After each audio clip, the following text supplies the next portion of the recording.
Sideline Perspective. Your host, Reese the Sideliner. We've seen a lot over this past 7 days in the NBA. Like, a lot. And majority of what we've seen has been scoring. It's been, unbelievable. It's been entertaining. It's been nothing short of unexpected. It's just really, like, it's hard for me still, even after the game has been over since last night. Joel Embiid's game has been over for 5 days. It's hard to fathom the fact that we saw 2 70-point games in 1 week. Like, I mean, the same week we saw 2 70-point games. Then not even mentioning the fact that on both of those nights there was another 62 points put in by another player in another game. I don't think we'll ever, I won't say ever, because obviously there's so much that we are just unexpected, unprepared for, that anything could happen. But the fact we got 70 points and then 62 points scored on the same exact night twice in 1 week, that is a huge anomaly, bro. That is very, very rare. The chances of that happening again is probably 1 to a million. Like, we have witnessed history. Crazy history. Luka Doncic is now the 4th highest scoring player in all of NBA history in a single game. 100 for Wilt, 81 for Kobe, 78 for Wilt, 73 for Luka. Wilt had 73 a couple times. David Robinson had 73.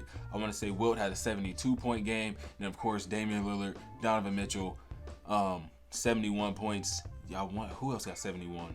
Elgin Baylor, I want to say, has 71. And then Joel Embiid and Devin Booker, 70-point games. Like, this season alone, we have seen so much scoring going on, bro. Embiid and Towns, like I said, the 70-62. Doncic and Book, 70-62. And then Donovan Mitchell and Damian Lillard. Obviously wasn't this season, but 270 pieces. Like, has scoring lost its all factor, bro? That's what we're trying to figure out. There are 4 players right now averaging 30-plus points in NBA. That is Joel Embiid, Luka, Doncic, Giannis Antetokounmpo, and Shai Gilgeous-Alexander. Luka and Embiid are averaging over 35. Like, scoring is so watered down now that we're not even batting an eye at a 7-foot, 200 whatever pound man averaging 36 points in the league. He leads the league in scoring with 36 points. Second behind him is one of the least athletic guards in the entire league, in Luka Doncic. He's averaging 35. And then you got Giannis and Shai averaging 32 and 31. Like, it's crazy, bro. We've seen 2 70-point games this year, 3 60-point games, 8 50-point games, and who knows how many 40-plus point games we've seen, bro. Last season, there was a total of 203 40-point performances by 57 different players. 57 different players put up 40 points in a single game over 200 times last year. That shatters a record that stood since 1961-62 of 142 total games of 40 points scored. And then in 2020-2021, there were 47 people that scored 40 points in one season. Last year alone, there were 57. There was two records, crazy records, broken just last season alone. At least 27 different players this season have scored 40 or more points. Like, I know the entertainment value is in the offense, bro. But golly, can we see some defense? When are we going to get excited again about defense? Because it seems like scoring is all that anybody cares about nowadays. And I'm not just talking about the players. I'm talking about the fans. If you see a guy, 4 or 5 blocks, it's like, damn, he went off on defense. He was locking up 4 or 5 blocks. But then you see a dude with 40, 50 points. You like, damn, he really was doing. So it's like, I don't know. Maybe it's the multiple different ways that you can score. Because really on defense, there's only a few ways that you can play defense. You're either blocking the shot, you're stealing the ball, or you're just making it hard for your man to, get a shot up or even, get the ball. So there are very limited ways to play defense. But offensively, people make up new ways to play offense every single week, every single season. So I'm not surprised, bro. I'm not surprised. There are, like I said, 3 other games that were 60-plus points scored this year. That was Giannis with 64, Devin Booker and Karl-Anthony Towns with 62. Who else are we going to see score 70 this year? Because they was damn near there, bro. 8 more points for Book and Towns, 6 more points for Giannis. They all have 70 points. Now we talking about 13 different players scoring 70. 5 in this season alone had they, were able to achieve that feat. Zach LaVine, Jalen Brunson, and Tyrese Maxey are the only other players to even sniff 50 points this season. So we may or may not see somebody score 70 this year, but I'm hopeful, bro. I'm hopeful. Not that I do want to see it. I don't care. I don't care who it is. I don't care if it's on my Thunder. I do not care. 70 points is going to be the new, 81. You know what I mean? Nobody's really gunning for 81. Not that I can really think about. But yeah, 70 is the new 100-point game. Like that is not 100. 70. I'm sorry. 70 is the new 50. 70 is the new 50. That's what inflation has done to the league. Moving on though, we spoke about this guy in this last section, Donovan Mitchell. He's been balling, bro. He didn't make the All-Star starters. Damian Lillard took that spot, which I think Donovan Mitchell deserved more, maybe even a Jalen Brunson, but that's neither here nor there. The question is, how good are the Cavaliers really? You got no Darius Garland, no Evan Mobley. Jared Allen missed some time this year. That's 3 All-Stars that have missed a handful of games. 15-7 with no Garland, 10-6 with no Mobley. They've won 9 of their last 10 and had an 8-game win streak within that. And most of that is credited to Donovan Mitchell. He's averaging 29.4 points, 6.8 assists, 4.9 rebounds as the lead guard since DG went down with a fractured jaw. His offense always is going to be a threat to score 30, 40, 50 points. Donovan Mitchell any night can get that. But what's more impressive to me is the way that he's been able to lead this team of essentially role players. He's averaging 7 assists. 7 assists. We've never seen Donovan Mitchell average that many assists while putting up almost 30 points a night without another all-star player next to him. I guess you can consider Jared Allen an all-star caliber because he made it a few years ago, but there's no real all-star alongside Donovan Mitchell this season, and he's been performing. He's been putting on, and the Cavs are currently the 4th seed right now. But all of that credit can't go to Donovan Mitchell. If you've watched the Cavs, you know for a fact that Jared Allen has been a huge role, played a huge role in the absence of Evan Mobley, especially on the defensive end. On the offensive end, he's averaging 18.3 points, 12.8 rebounds, 3.6 assists, and 1.2 block, shooting nearly 70% from the field. That is, bro, that's insanity to me, bro. He's averaging 18 and 13 on 3.5 assists on 70%. This is Jared Allen. Those are Evan Mobley type numbers. Jared Allen is doing this, bro.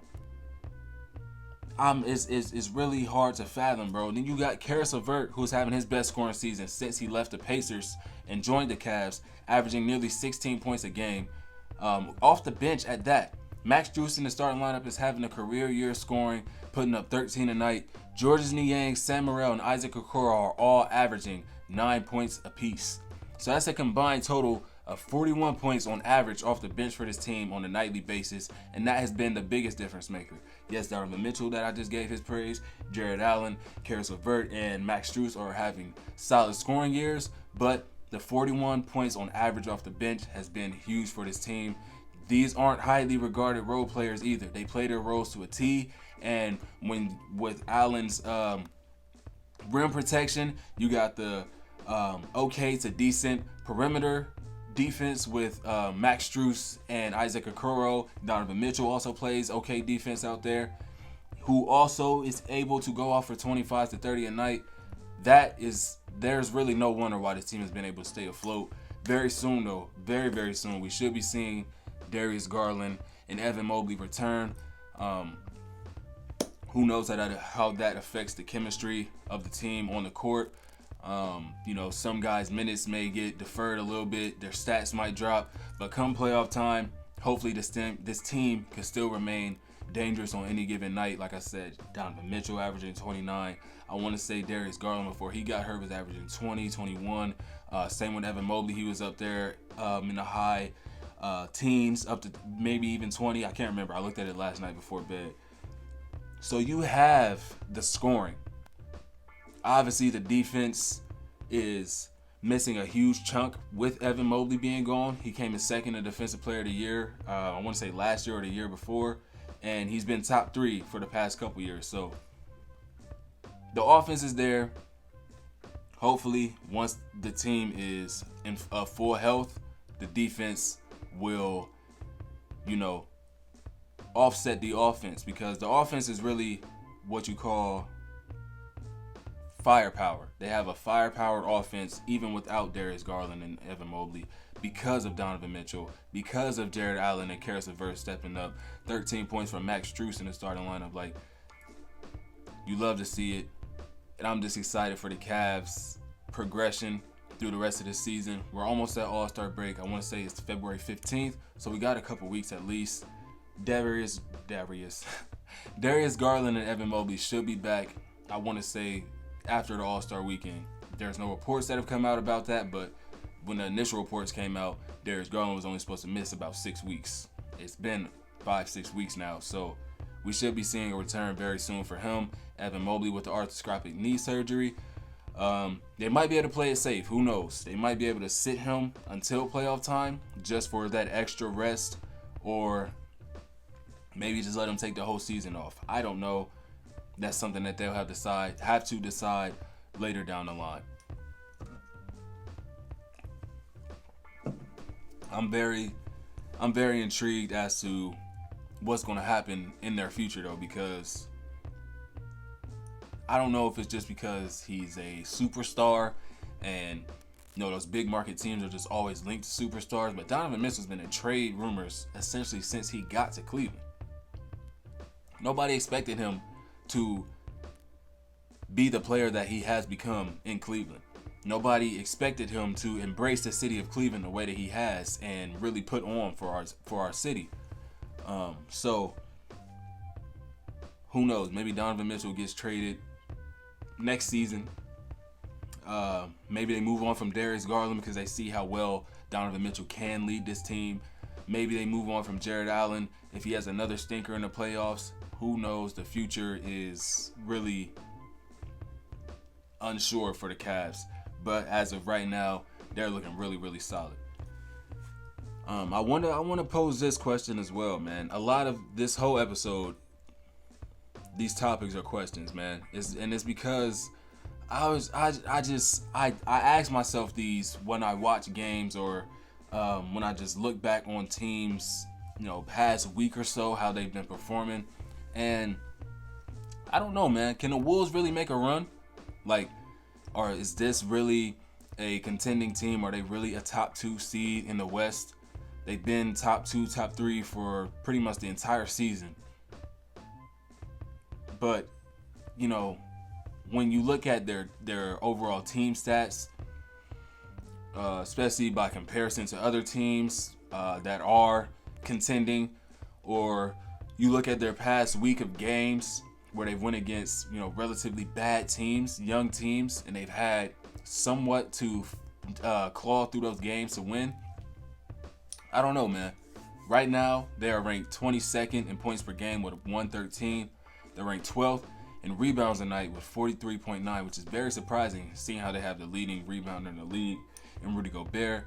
They're 16th in assists with 26.3, but they are first in opponent points per game with 107.5. So that means they have the best defense, allow the least amount of points on a nightly basis for an opponent. But if you compare that to the current 1 seed right now, OKC, they're third in points per game. Huge difference. And it's damn near 10 points. They're up to, the Timberwolves were 113. They're 121.6. So it's an 8.5 point difference right there. You got rebounds per game, 28th. So we're not really at the top of the league when you consider closing out possessions. And 28th is crazy because there's literally only a point. No, that's okay. So that's about a 2.5 difference in rebounding. But that is a 14 ranking difference, which is crazy to me now that I look at it. 10th in assists for OKC with 27.4, and then 14th in opponent points per game with 112.9. So they give up about 113 points a night, and they score 121. So if you ask me, that's a recipe for winning basketball. Same with the Timberwolves though, 22nd in scoring, 113, but they have the best defense. So that's a recipe to winning basketball to me, honestly. You compare that to the Boston Celtics though, 4th in points per game, 120.8. First in rebounds a night with 47.4. 19th in assists with 25.8. They don't really need that many assists. They have two of the best ISO wing players in the entire NBA with Jaylen Brown and Jason Tatum. So the assists aren't really going to be there for the Celtics. And they don't really have a point guard that's a traditional point guard that's going to set up the offense. They have Drew Holiday, who, although he's not a pass-first point guard, he's also not a score-first point guard. So he's mainly defense. He's a defensive-minded guard. Although he will get the assist as a lead guard. He can score 10, 15, 20 a night on any given night. And then you have Derek White. He's also not the traditional point guard. He actually leads them in scoring off of the bench. So he's more relegated to a scoring role. He does average about 3 assists a night, but they don't have that setup guy. So 19th in assists, that's not terrible, especially when you consider they're top 5 in literally every other 3 statistic category. They're 4th in opponents' points per game with 110.6. So they're 4th in points, 4th in opponent points per game, 1st in rebounding. They outscore opponents by on an average of 10.2 points a night. You could compare that to the Bucks. These are the contending teams that I'm comparing them to. These aren't just random teams. 2nd in points per game, 124. 9th in rebounds a night with 44.6. 13th in assists with 26.5, but they cannot defend a damn thing. They're 24th in opponent points per game with 120.2. So on average, they're winning by 3.8 points a night. Like, they're winning by 1 possession on average, pretty much. So I mean, two possessions, but at the same time, it's like you're winning by 2 possessions, bro. Like that's not a recipe for winning basketball, but they are a contending team. They are a team that you have to consider to make a run for the Larry O'Brien. You have Giannis and Damian Lillard. Chris Middleton has been coming into his own after recovering from injuries over the past couple seasons. Bobby Portis off the bench. Bobby Portis off the bench has been amazing for the Bucks this year. You hear me, bro? I don't know how many double-doubles he got off the bench, but it's double digits for sure. Brook Lopez's defense, I don't know where they would be without his rim protection, bro. The man, like we've talked about in a couple videos ago, he put up 6 blocks in numerous games. 6, 7, 8 blocks in numerous games, bro. That is a rim protecting anchor center that you need on a playoff contending team. Although they are 24th in opponent points per game. Those are numbers that we aren't used to with the Bucks, so that's why it's kind of like this may just be an anomaly type season. But at the same time, you know, the proof is in the pudding. Y'all win by on average 2 possessions a night. And then finally comparing them to the defending champs Denver Nuggets. They're top 5 in assists per game and opponent points per game, top 10 in rebounds per game, and 15th in scoring. So they are middle of the pack, top of the league type of team in every respective category.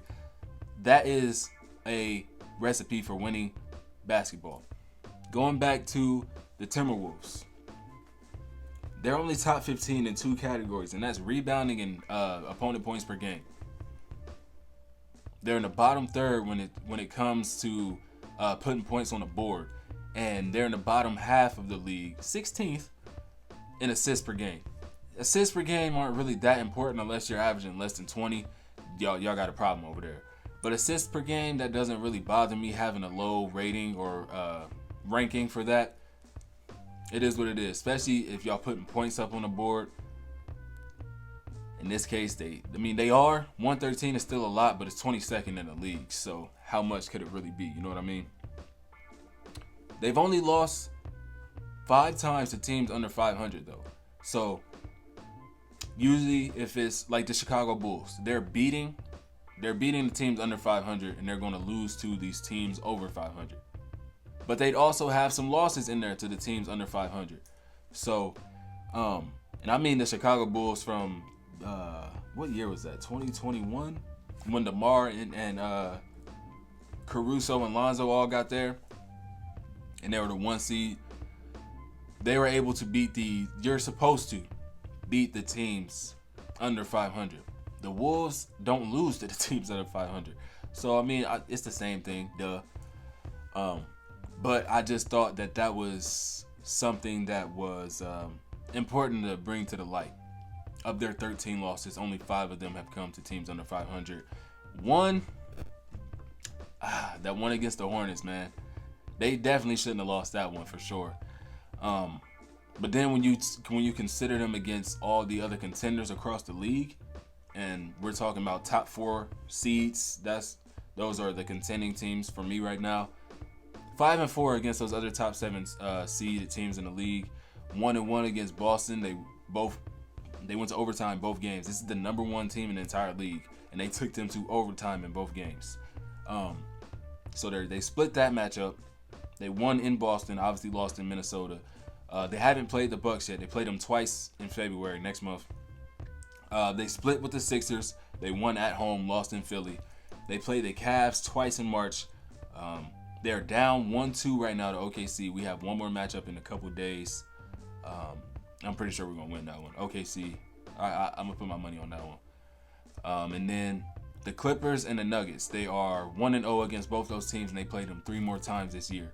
So when you think about the Western Conference competition, they haven't played the top-heavy teams that much. They've played a total of 5 games, and 3 of those came against the same team, and you lost 2 of them. So the game against Denver, that was at the beginning of the season. I don't know. I'm not trying to make excuses for them. But at the same time, it's like 5-4 against really, competing teams. That is where my question lies. Like, is this a legit competing playoff team, or is this just a team that is winning the game they're supposed to win? And I'm not hating in any sense of the word. I love Anthony Edwards' game. He's literally one of my favorite players in the league right now. Karl Anthony Towns, I like the fact that he's able to stretch the floor as as efficient as he does, being a 7-footer. I don't like how soft he is down low, but he does have some skill to his game. Rudy Gobert being the stifle tower, that is all amazing. But when you consider they have the tools for a championship caliber team, a young rising star with another budding co-star next to him, all-star caliber, and a defensive anchor, they have the tools. And then off the bench, you got another big that can just let it fly with ease. You got defensive weapons all around the court. So I like this team a lot. I'm not hating. But there are some questions that I have, some what do you call it? Like some uncertainty with this team moving into the playoffs. Over the last week or so, they played Detroit, Charlotte, Washington, and Brooklyn. They won by 7 against Detroit. I don't know what it is with Detroit since they got their 4th win, but they've been putting teams to work. The Bucks damn near lost to them twice over the past 10 or so days. They lost, obviously, the 3-point loss to Charlotte in the game that Towns put up 62. They only won by 11 against the Washington Wizards, and then they didn't even put up 100 points on the Brooklyn Nets, but they won by 2. Tonight they play the Spurs. We'll see how that goes. They're 2-0 in their previous matchups, but they only won the first game by 7 and the second game by 8. So, like, that's what I mean, bro. It just got so dark. My light died. My fault. My light died. But that's what I'm referring to, though. Like, these, like, yeah, you're supposed to beat these teams, and they only have 5 losses. But you're supposed to smash these teams. Like, you're supposed to wipe the floor with these teams. And you lost by 3 to Charlotte in a game where LaMelo didn't score 20. They won by 7, only 7 to the Detroit Pistons. I'm not sure if that was a comeback late in the game or what. I didn't watch that game. I really don't tune into Pistons game. Same with the Wizards. I don't tune into that, so I don't know how that game went, but you only won by 11. You only won by 2 against Brooklyn, and you didn't put up 100 points. That 22nd ranking in the league as far as scoring goes, it came out to play in that game. But yeah, like I said, they play the Spurs tonight. We're going to see how that goes. They have one more matchup after this one. So if they win this one, obviously they win the series. But there's a chance that the Spurs can steal a game from them. And now, last but not least, man, I gotta do it, man. I'm gonna try to make it a thing on this show every week to have that Thunder talk, man. Let's have that Thunder talk, man. Number 1 seed on a 5-game win streak. I couldn't be happier with what I'm seeing, bro. All-star starter in Shea, who's bouncing between 2nd and 3rd in MVP race. Chet is battling Wemby for that Rookie of the Year. I've given them flowers. I've given them their flowers over the past 2 or 3 episodes and in separate videos off of the show. I've given them their flowers as often as I can. They've definitely, been a huge reason why we are where we are and why we've been able to accomplish what we have. But man, this 2nd-year player out of Santa Clara, man, he has been unbelievably good. He's been showing insurmountable growth in his game, and he's only a sophomore, bro. I thought for a fact he was at least in his 3rd year because of how well he plays. Even though this is my team, I get fooled. I get, bamboozled by how well he is, how well he has been playing, by how long he's been in the league. This is his 2nd year, bro. The 2nd year. Yes, I'm talking about JDub. Yes, I'm talking about Jalen Williams, bro. His scoring has been the biggest bright spot, and that comes with being a more than respectable shooter from deep. He's shooting 43% on his 3-point attempts on about 3 a night, so not very high volume, but he's hitting it when he takes it. He's averaging 18.6 points a game, an increase of 4.5 points from his rookie season, even with another 17, 18 point per game scorer in Chet on the floor and a top 5 scorer in the league in Shai Gilgeous-Alexander. He's still able to operate within the offense and make moves and get to his spots and score the ball efficiently. He scored 20 or more in his last 8 of 14 games this month alone. Now let's get to his 4th quarters, because historically, you give the ball to the best player in clutch time and let them go to work. That's what we see with Luka Doncic, Kyrie Irving at times. You see that with Tatum a lot. Donovan Mitchell. Who else? Stephen Curry. When the going gets tough, you give it to your superstar player. And we have one of those in Shai Gilgeous-Alexander. We know that he's able to close games out. We know how clutch he is. We've seen it all year. But the fact that this 2nd-year dude has come in and absolutely match what Shea can do in the fourth quarter, this is what I'm most impressed with by him, bro. He had a stretch of 10 or so more games to begin the new year, so in January this month, where he was practically unguardable in the fourth quarter. He was averaging 9.8 points on 70% from the field and 64 from deep on the average of 10 minutes played in the fourth quarter. In that game against Portland, you saw what he did. Similar output. He was almost unguardable once you got in that last 5 minutes of that quarter. He eventually sunk the game-winning bucket on a shot that he was getting to regularly throughout the game, and he hit it a couple times in that fourth quarter. And it's so much more impressive and, just like, damn, because the fact that he's doing it so similarly to Shai Gilgeous-Alexander.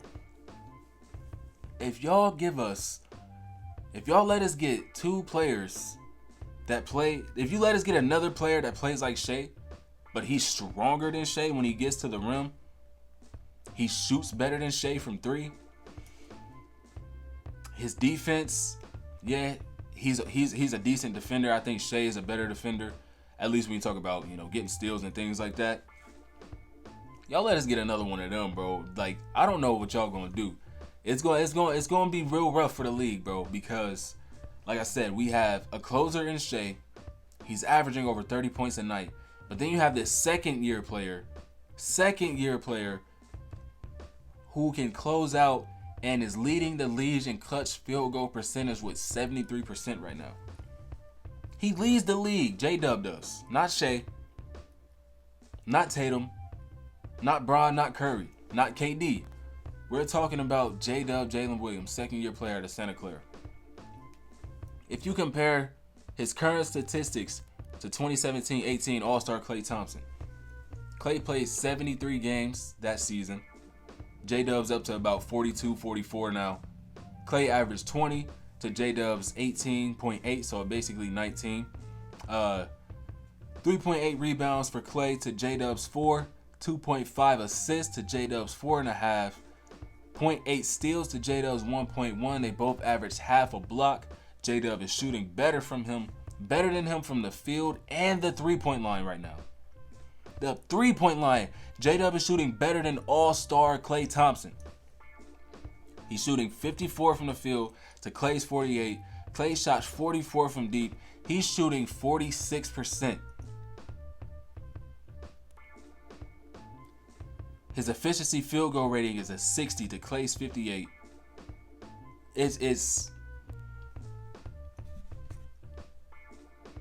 I'm really hyped, bro. I'm really very ecstatic about what the future holds for this team, bro. Like I said in previous videos, I felt like all we did was get Chet back from injury, and now the emergence of Shai Gilgeous-Alexander becoming a superstar. But I failed to mention the fact that JDub is heading to all-star territory, bro. That's how good he's been. Obviously, he's not going to make it this year. And you could make a case. Them being a 1 seed, the 2 seed. You can make a case for them having 2 all-stars. But Shai Gilgeous-Alexander will be the only all-star for OKC this year. But we got next year, we got the year after that, we got the year after that, we got the year after that. So I'm not tripping, bro. You can tell him and Shai train together very, very often with how similarly they work out of the mid-range and get to those shots. The future is too bright for OKC, bro. It's really exciting what lies ahead for us, bro. 17 draft picks. We got movable contracts in Davis Bertans, a young guy in Josh Giddey who has some value. We can also give up a trade man who has been in and out of rotation this year. We've got Casey Wallace, Aaron Wiggins. We've got Micic off the bench. His name is Micic, right? Yes, Micic off the bench. We got players that can fill that void that Trey Mann would be leaving or that Josh Giddey would be leaving. We're not tripping off of that, bro. If we could find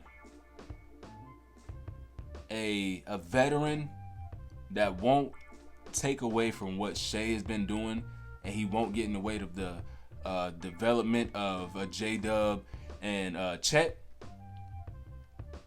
Mostly defensive minded. We don't really need the offense, but it would be nice. I don't even know who that would be, man. Like, on the market right now, I guess you want to say Bruce Brown.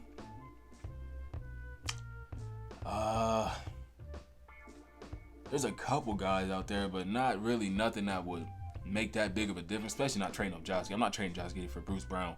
So I don't know. Maybe we just have to wait till the off season for that to happen, or maybe a year from now, the next off season for next season. Who knows? But my team is balling, bro. My team is balling. I don't even know what else, I could ask for from this team. Like I said, we have an all-star starter in Shea, rookie of the year potential winner in Chet. JDub could make a case for most improved. Who knows? Who knows, man? I do enjoy the fact that every time Josh Giddey touched the ball, though, he's getting booed. Rightfully so. I don't care that he's on my favorite team. None of that, bro. If he did what he did, which it seems like he did, the fact that the family won't cooperate with the police, the NBA had to go and do their own investigation. I don't know if they closed that out yet. That came out a week or so ago that they have dove in or they have begun their own investigation. I love the fact he's getting booed every game. Keep on doing it. But you know what I think as well? I think Miles Bridges should get that same damn treatment. I don't like the fact that he's able to just, his shit is just forgotten, bro. And I'm not here to bash on him. This kind of just stems off of me talking about Josh Giddey being moved. I don't like that, bro. He did something very, very wrong. Not just once, but twice. And he doesn't get that same slack that Josh Giddey gets. He beat his woman, bro. That's not cool. Josh Giddey fooling around with a minor. That's definitely not cool. But you put your hands on a woman, bro. Kevin Porter Jr. literally is not in the league right now because of what he did to Kaiser. It's not cool, bro. So in my opinion, and I hate to end the episode like this, I really do, but in my opinion, Miles Bridges need to get them boos too. I know this is random on a tangent, bro, but I was just thinking about that the other day when they played the Timberwolves. He wasn't getting booed when he touched the ball, but Josh Giddey did. Make it make sense, y'all. Anyway, though, we have been doing this for a full 4 weeks now. There ain't no slowing us down, bro. We up to 93 subscribers. We're on the road to 100. Once we hit 100, I got a special video coming for y'all. Just stay tuned, bro. Road to 100. After that, we on the road to 500. And after that, we on the road to 1K. And then so on and so forth, bro. We just gonna keep growing, bro. I appreciate y'all tuning in to every video. Whoever comments, whoever likes, I appreciate all of y'all, bro. Really, really, I do. The next time that y'all see me will obviously be next Saturday on this Sideline Perspective.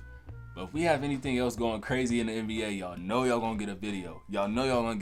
And I like the way that I structured last night's video with the watch along, so to speak. Obviously, y'all, there was nothing on the screen or y'all couldn't hear the audio. Your boy not trying to get copyright. So I'll figure a workaround for that. But for right now, if ever, there are games that are exciting like that, we'll just turn the camera on. I'll sit here and watch it and annotate it for y'all. And yeah, we'll just go like that, bro. I appreciate y'all tuning in, though. This will be the shortest episode of the Sideline Perspective thus far. But once we hit next week, we started January 6th. Next Saturday will be February 6th. That's a full month that we've been doing this, man. Like I said, the grind don't stop. The progression is going to keep going up, bro. I appreciate y'all. I'm going to catch y'all, man.